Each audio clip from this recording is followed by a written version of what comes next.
ನೋಡಿ ಫ್ರೆಂಡ್ಸ್, ಇಲ್ಲಿ ನನ್ನ ಮಗ ಮಾಡೋ ಒಂಥರ ಹಿಂಗೆ. ನಮ್ಮ ಮಮ್ಮಿಗೆ ಟೀ ಜೊತೆ ರಸ್ಕ್ ಏನಾದರೂ ತಿಂತಾರ ಅಂತ ಅಂದ್ಬಿಟ್ಟು ಇದು ಕೊಟ್ಟೆ. ನಮ್ಮ ಮಮ್ಮಿ ಬೇಡ ಅಂತಂದರು. ನಾನು ಇವನೇನು ಮಾಡಲ್ವಲ್ಲ, ಇವನು ಹೆಂಗೆ ತಿಂತಾನೆ ಅಂತ ಅಂದ್ಬಿಟ್ಟು ಇಲ್ಲಿಟ್ರೆ ಆಲ್ರೆಡಿ ಎಲ್ಲ ಬಿಸಾಕ್ಬಿಟ್ಟು ಇಲ್ಲಿ ನಿಂತಿದ್ದಾನೆ. ಯಾಕೆ ಬಿಸಾಕಿರೋದು? ತಿನ್ನೋದೆಲ್ಲ ಯಾಕೆ ಬಿಸಾಕಿರೋದು ಕೆಳಗಡೆ ಪರು? ಹಾಯ್ ಎನ್ನುವೆ ಆಮೇಲೆ ಹೇಳು.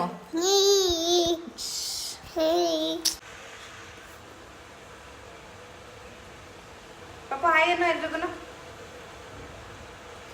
ಸ್ವಲ್ಪ ಬೆಟ್ಟದ ಪ್ರಸಾದ ಅಂದರೆ ಮಹದೇಶ್ವರ ಬೆಟ್ಟದ ಪ್ರಸಾದ. ನಮ್ಮ ಮನೆ ಕನ್ಸ್ಟ್ರಕ್ಷನ್ ಆಗ್ತಿದೆ ಅಲ್ವಾ, ಅವರಿಗಂತೂ 2 times ಟೀ ಮಾಡಿಕೊಡ್ಬೇಕು. ಡ್ಯಾಡಿ ಬಂದು ತೊಗೊಂಡೋಗ್ತಾರೆ. ಸೊ ಅವ್ರಿಗೆ ಈಗ ಮಾಡಿಕೊಟ್ಟಾಯ್ತು. ಡ್ಯಾಡಿನೂ ಊಟ ಮಾಡ್ಕೊಂಡು ಹೋಗಾಯ್ತು. ನಮ್ಮ ಮನೆ ಗೌಡ್ರಿಗೆ ಸ್ನಾನ ಮಾಡಿಸ್ಬೇಕು ಇವಾಗ, ಕೊಳಕನ್ ಥರ ಹಾಗೆ ಇದ್ದಾನೆ. ಮಮ್ಮಿ ಸ್ನಾನಕ್ಕೆ ಹೋಗಿದ್ದಾರೆ. ನಂದು ಬೆಳಗ್ಗೆನೆ ಸ್ನಾನ ಆಗಿ ಪೂಜೆನೂ ಆಯಿತು. ಹಿಂಗೆ ಇಟ್ಕೊಂಡಿದ್ದೀನಿ, ಚಡ್ಡಿ ಹಾಕಿಲ್ಲ ಅವನು. ಶೇಮ್ ಆಗಲ್ಲ ನಿನಗೆ? ಹಾಯ್ ಏನು ಎಲ್ರಿಗೂ. ಹಲೋ ಹಲೋ, ಬಾಯ್ ಬಾಯ್. ನಡೆಯೋದು ಕಲ್ತ್ಬಿಟ್ಟು ಫ್ರೆಂಡ್ಸ್, ಏನು ಕೇಳ್ತೀರಾ? ಒಂದು ನಿಮಿಷ ರೀ. ಮತ್ತೆ ಇನ್ನೊಂದು ವಿಷಯ ಏನಪ್ಪ ಅಂತ ಅಂದರೆ, ಸುನೀಲ್ ಅವರು ಔಟ್ ಆಫ್ ಕಂಟ್ರಿಗೆ ಹೋಗ್ತಾ ಇದ್ದಾರೆ. ಎಲ್ಲಿಗೆ ಏನು ಅಂತ ನಾನು ನೆಕ್ಸ್ಟ್ ಹೇಳ್ತೀನಿ. ನನಗೇನೆ ಎಷ್ಟು ಎಕ್ಸೈಟ್ಮೆಂಟ್ ಆಗ್ತಿದೆ ಅಂತಂದರೆ ತುಂಬ ಖುಷಿ ಆಗ್ತಿದೆ. ಸೊ ಹಾರ್ಡ್ ವರ್ಕ್ ಪೇಸ್ ಅಂತ ಹೇಳ್ತಾರಲ್ಲ, ಅದು 100% ನಿಜ.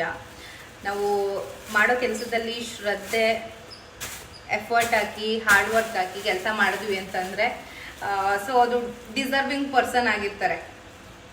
ಸೊ ಅದಕ್ಕೆ ಸಿಕ್ಕಿರೋ ಪ್ರತಿಫಲ ಅಂತಲೇ ಹೇಳ್ಬೋದು ಇದನ್ನು. ಸೊ ಫೈನಲಿ ಸುನೀಲ್ ಅವರು ಔಟ್ ಆಫ್ ಕಂಟ್ರಿ ಟ್ರಾವೆಲ್ ಮಾಡೋ ಹಂಗಾಯಿತು. ಅದು ನಂಗೆ ಸಿಕ್ಕಾಪಟ್ಟೆ ಖುಷಿ ಇದೆ. ಎಲ್ಲಿಗೆ ಏನು ಅಂತ ಅಪ್ಕಮಿಂಗ್ ವ್ಲಾಗ್ಸಲ್ಲಿ ಹೇಳ್ತೀನಿ. ಆದರೆ ಒಂದಷ್ಟು ಕ್ಲಿಪ್ಪಿಂಗ್ಸ್ನ ಕೂಡ ಆ್ಯಡ್ ಮಾಡ್ತೀನಿ ನಾನು. ನೀವು ಕೇಳ್ಬೋದು, ಏನು ಸುನೀಲ್ ಅವರು ಎಲ್ಲಿಗೆ ಹೋಗ್ತಾ ಇದ್ದಾರೆ ಔಟ್ ಆಫ್ ಕಂಟ್ರಿಗೆ, ಇನ್ನೇನು ರಿಟೈರ್ಡ್ ಟೈಮ್ ಅಂತ. ಹೌದು, ಇನ್ನೇನು ಸುನೀಲ್ ಅವರು ರಿಟೈರ್ಮೆಂಟ್ಗೆ ಕೂಡ ಬರಬೇಕು. ಆ ಟೈಮಲ್ಲಿ ಏನಕ್ಕೆ ಬೇರೆ ಕಂಟ್ರಿಗೆ ಹೋಗ್ತಾ ಇದ್ದಾರೆ, ಇಲ್ಲ ಅಲ್ಲೇ ವರ್ಕ್ ಮಾಡ್ತಾರಾ, ಇಲ್ಲ ಏನಕ್ಕೆ ಹೋಗ್ತಾ ಇರೋದು ಅಂತ ನಿಮಗೂ ಕ್ಯೂರಿಯಾಸಿಟಿ ಇರುತ್ತೆ. 100% ನಾನು ಇದನ್ನೆಲ್ಲ ಶೇರ್ ಮಾಡ್ತೀನಿ ಮುಂದೆ. ಸುನೀಲ್ ಅವ್ರು ಇವಾಗ ರಿಟೈರ್ಮೆಂಟ್ ಆಗಲ್ವಾ, ಇಲ್ಲ ಬೇರೆ ಕಂಟ್ರಿಯಲ್ಲೇ ವರ್ಕ್ ಮಾಡ್ತಾರಾ, ಏನು ಎತ್ತ ಇಲ್ಲ ಅಂತ ನಾನು ಮುಂದೆ ಹೇಳ್ತೀನಿ. ಬಟ್ ಒಂದಂತೂ ನಿಜ, ಸುನೀಲ್ ಅವರು ಔಟ್ ಆಫ್ ಕಂಟ್ರಿಗೆ ಹೋಗ್ತಾ ಇದ್ದಾರೆ ಫ್ರೆಂಡ್ಸ್. ಏನೋ ಒಂಥರ ನನಗೂ ಖುಷಿ ಇದೆ. ಅಂದರೆ ಆರ್ಮಿ ಪರ್ಸನ್ಸ್ ಡಿಸರ್ವಿಂಗ್ ಆಗಿರ್ತಾರೆ.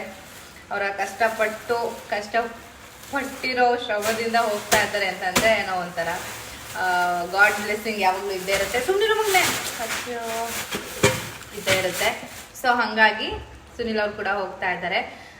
ಸೊ ಯಾವತ್ತು ಹೋಗ್ತಾ ಇರೋದು ಆ್ಯಂಡ್ ಎಲ್ಲಿಗೆ ಹೋಗ್ತಾ ಇರೋದು ಎಲ್ಲನೂ ಅಪ್ಕಮಿಂಗ್ ಬ್ಲಾಗ್ಸಲ್ಲಿ ನಾನು ಹೇಳ್ತೀನಿ. ಇಲ್ಲ ಸುನೀಲ್ ಅವರೇ ಹೇಳ್ತಾರೆ. ಇರೋ ಮಗನೇ ಕೂತ್ಕೊಳ್ಳಲಿ, ಅವರೇ ಹೇಳ್ತಾರೆ. ತಗೊಂಡು ನಿನ್ನ ಫೇವ್ರೆಟ್ ಗ್ಲಾಸ್ ಮತ್ತು ಅಪ್ಡೇಟ್ ಕೊಡುವ ಅಂತ ಅನ್ನಿಸ್ತು. ಹಾಗಾಗಿ ಅವ್ರು ಸ್ವಲ್ಪ ಬ್ಯುಸಿ ಇದ್ದಾರೆ. ನನ್ನ ಜೊತೆ ಕಾಲಲ್ಲೂ ಮಾತಾಡ್ತಿಲ್ಲ. ಮೀನ್ಸ್ ಸ್ವಲ್ಪ ವರ್ಕಲ್ಲಿ ಬ್ಯುಸಿ ಇರೋದ್ರಿಂದ ಅವ್ರ ಕಾಲ್ಸ್ ಎಲ್ಲ ಸ್ವಲ್ಪ ಇವಾಗ ಕಮ್ಮಿ ಆಗಿದೆ. ಅವರು ಹೊರಡೋ ಇದರಲ್ಲಿದ್ದಾರೆ. ಆ್ಯಂಡ್ ಅಲ್ಲಿಗೆ ಹೊರಡೋದಕ್ಕೆ ಏನೆಲ್ಲ ತಯಾರಿಗಳನ್ನ ಮಾಡ್ಕೋಬೇಕಲ್ವ, ಅದನ್ನು ಮಾಡ್ಕೋತಾ ಇದ್ದಾರೆ. ಸೊ ಏನೋ ಒಂಥರ ಖುಷಿ. ಅವ್ರು ಹೇಳಿದ ತಕ್ಷಣ ನನಗೆ ಒಂದು ಕ್ಷಣ ಏನೋ ಗೊತ್ತಿಲ್ಲ, ಕಣ್ಣೆಲ್ಲ ತುಂಬ್ಕೊಂಡಂಗೆ ಅನ್ನಿಸ್ತು, ಅಳು ಬರೋ ಥರ ಫೀಲ್ ಅನ್ನಿಸ್ತು. ಆಮೇಲೆ ಅನ್ನಿಸ್ತು, ಏನೋ ಸುನೀಲ್ ಅವರು ಔಟ್ ಆಫ್ ಕಂಟ್ರಿಗೆ ಹೋಗ್ತಿದ್ದಾರೆ. ಆರ್ಮಿ ಅವರೆಲ್ಲರೂ ಸ್ಟೇಟ್ ಬೈ ಸ್ಟೇಟ್ ಟ್ರಾವೆಲ್ ಅಂತೂ ಆಲ್ವೇಸ್ ಮಾಡ್ತಾನೆ ಇರ್ತಾರೆ. ಅವ್ರು ಊರಿಗೆ ಬರಬೇಕಾದ್ರೆ, ಇಲ್ಲ ಎಲ್ಲಾದರೂ ವರ್ಕಲ್ಲಿ ಬೇರೆ ಕಡೆ ಹೋಗ್ಬೇಕಾದ್ರೆ, ಇಲ್ಲ ಊರಿಂದ ಡ್ಯೂಟಿ ಪ್ಲೇಸ್ಗೆ ಹೋಗ್ಬೇಕಾದ್ರೆ 100% ಫ್ಲೈಟಲ್ಲಿ ಟ್ರಾವೆಲ್ ಅಂತೂ ಮಾಡೇ ಮಾಡ್ತಾರೆ. ಸೊ ಇದು ಸ್ಟೇಟ್ ಬಿಟ್ಟು ಬೇರೆ ಕಂಟ್ರಿಗೆ ಹೋಗ್ತಿದ್ದಾರೆ ಅಂತಂದರೆ ಇದು ಒಂಥರ ತುಂಬ ಖುಷಿಯಾದ ವಿಷಯ. ಅಂದರೆ ಇವರು ಏನೋ ಒಂಥರ ಎಂಜಾಯ್ ಮಾಡೋದಕ್ಕೂ ಏನಕ್ಕೂ ಹೋಗ್ತಿಲ್ಲ ಬೇರೆ ಕಂಟ್ರಿಗೆ. ಇದು ಒಂದು ಮೇಯ್ನ್ ಒಂದು ಉದ್ದೇಶದಿಂದನೇ ಅವರು ಹೋಗ್ತಾ ಇರೋದು. ಸೊ ಲೈಫ್ ಅಪ್ಡೇಟ್ ಮುಂದೆ ನಾನು ಹೇಳ್ತೀನಿ. ಸುನೀಲ್ ಅವರು ರಿಟೈರ್ಡ್ ಆಗ್ತಿಲ್ವಾ, ಇಲ್ಲ ವರ್ಕ್ ಮೇಲೇ ವರ್ಕ್ ಮಾಡೋದಕ್ಕೇ ಆ ಕಂಟ್ರಿಗೆ ಹೋಗ್ತಾ ಇದ್ದಾರಾ, ಏನು ಎತ್ತ ಅಲ್ಲ ಅಂತ ಖಂಡಿತವಾಗ್ಲೂ ನೆಕ್ಸ್ಟ್ ಅಪ್ಕಮಿಂಗ್ ಬಾಕ್ಸಲ್ಲಿ ತಿಳಿಸ್ತೀನಿ. ಸೊ ಬನ್ನಿ ಇವಾಗ ಚೆನ್ನಾಗಿ ಬಾಯ್ ಮಾಡು. ಬಾಯ್. ನಮ್ಮ ಮೈಸೂರಲ್ಲಿ ಹೆಂಗಾಗ್ಬಿಟ್ಟಿದೆ ಅಂತಂದರೆ, ನಾನು ಬೆಳಿಗ್ಗೆ ಸ್ನಾನ ಮಾಡಬೇಕಪ್ಪ ಇವತ್ತು, ಬಿಸಿ ನೀರು ಅನ್ಕೋತೀನಿ. ಗೀಸರ್ ಯೂಸ್ ಮಾಡಲ್ಲ ನಾನು ಹೇರ್ಗೆ. ಸೊ ಆ ದಿನ ಬಿಸಿಲೇ ಬರಲ್ಲ. ಸೊ ಇವ್ರಿಗೆ ಸ್ನಾನ ಮಾಡಿಸ್ಬೇಕಂತ ಅನ್ಕೋತೀನಿ. ಇವತ್ತು ಆಫ್ಟರ್ನೂನ್ ಮೇಲೆ ಬಿಸಿಲು ಬಂತು, ನೀರು ಬರ್ತಾ ಇದೆ, ಮಮ್ಮಿ ಸ್ನಾನಕ್ಕೆ ಹೋಗಿದ್ದಾರೆ. ನಾನು ಯಾವಾಗ ಸ್ನಾನ ಮಾಡಬೇಕು ಅಂತ ಫುಲ್ ಎಣ್ಣೆ ಹಾಕ್ಬಿಟ್ಟಿರ್ತೀನಿ, ಅವತ್ತಂತೂ ಬಿಸಿಲೇ ಬರಲ್ಲ ಫ್ರೆಂಡ್ಸ್. ನಾನೇನು ಮಾಡ್ತೀನಿ, ಬೆಚ್ಚಗಿರೋ ನೀರನ್ನೇ ಸ್ನಾನ ಮಾಡ್ಕೊಂಡು ಬರ್ತೀನಿ ಅಷ್ಟೇ.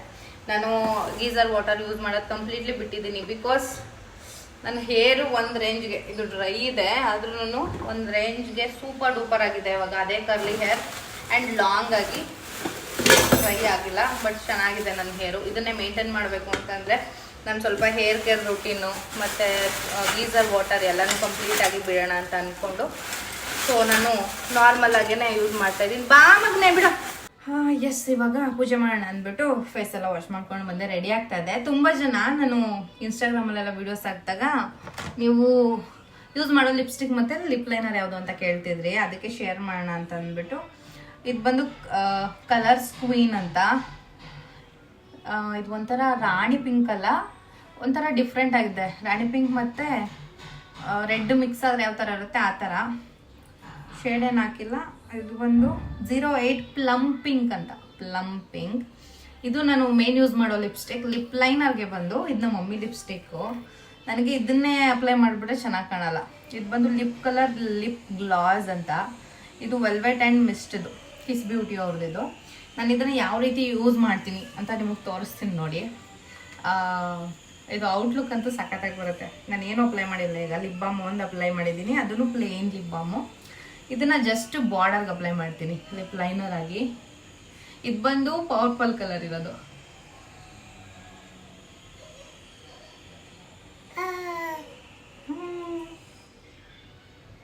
ಇದನ್ನೇ ಹೈಲೈಟ್ ಮಾಡೋದು ಡಾರ್ಕ್ ಆಗಿ.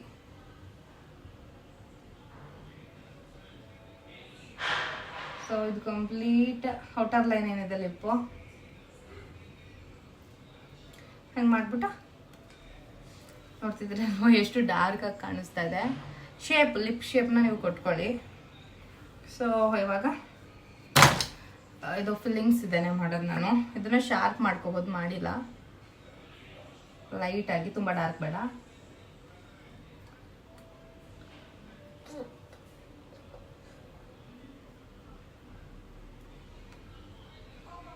ಸೊ ಕರೆಕ್ಷನ್ ಏನಾದರೂ ಕರೆಕ್ಷನ್ ಮಾಡ್ಕೊಂಡ್ವಿ ಅಂದರೆ ಇಟ್ಸ್ ರೆಡಿ.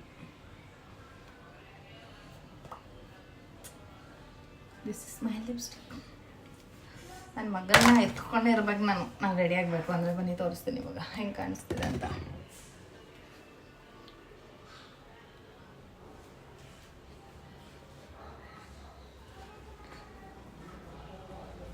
ಸೊ ಹಿಂಗೆ ಕಾಣಿಸುತ್ತೆ, ಸಖತ್ತಾಗಿದೆ ಅಲ್ವಾ?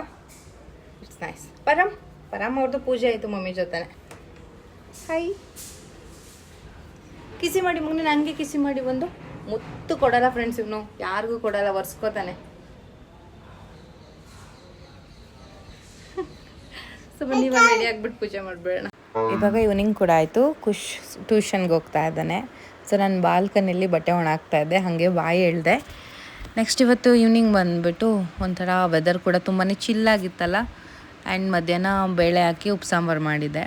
ಸೊ ಇವಾಗ ಸ್ನ್ಯಾಕ್ಸ್ಗೆ ಅಂತ ಅಂದ್ಬಿಟ್ಟು, ಹಾಗೆಯೇ ವೆದರ್ ಕೂಡ ತುಂಬ ಚಿಲ್ಲಾಗಿದೆ ಅಂತ ಅಂದ್ಬಿಟ್ಟು ಆನಿಯನ್ ಪಕೋಡ, ಟೀ ಇಡ್ತಾಯಿದ್ದೆ. ಏನೋ ಒಂಥರ ಈ ಎರಡು ಕಾಂಬಿನೇಷನ್ ತುಂಬಾ ಚೆನ್ನಾಗಿರುತ್ತೆ ಅಲ್ವಾ.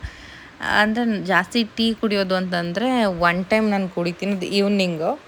ಸೊ ಇವಾಗ ಪಕೋಡ ಎಲ್ಲ ಮಾಡಿ ಟೀ ಜೊತೆ ತಿಂತಾಯಿದ್ರೆ ಸಖತ್ತಾಗಿರುತ್ತೆ. ಆ್ಯಂಡ್ ಈ ವ್ಲಾಗ್ನ ಇಲ್ಲಿಗೆ ಎಂಡ್ ಮಾಡ್ತಾಯಿದ್ದೀನಿ. ಇವತ್ತಿನ ವ್ಲಾಗ್ ಇಷ್ಟೇ. Thank you so much. Thank you for watching. ಈ ವಿಡಿಯೋ ಇಷ್ಟ ಆಯಿತು ಅಂದರೆ ಲೈಕ್, ಶೇರ್, ಕಾಮೆಂಟ್ನ ಮಾಡಿ. ಆ್ಯಂಡ್ ಸುನಿಲ್ ಅವರು ಎಲ್ಲಿಗೆ ಹೋಗ್ತಾ ಇರ್ಬೋದು ಅಂತ ಎನಿ ಗೆಸ್ಸಸ್ ಇದ್ದರೆ ಕಾಮೆಂಟಲ್ಲಿ ತಿಳಿಸಿ, ನಾನು ನೆಕ್ಸ್ಟ್ ಹೇಳ್ತೀನಿ ಆಯಿತಾ. And thank you so much.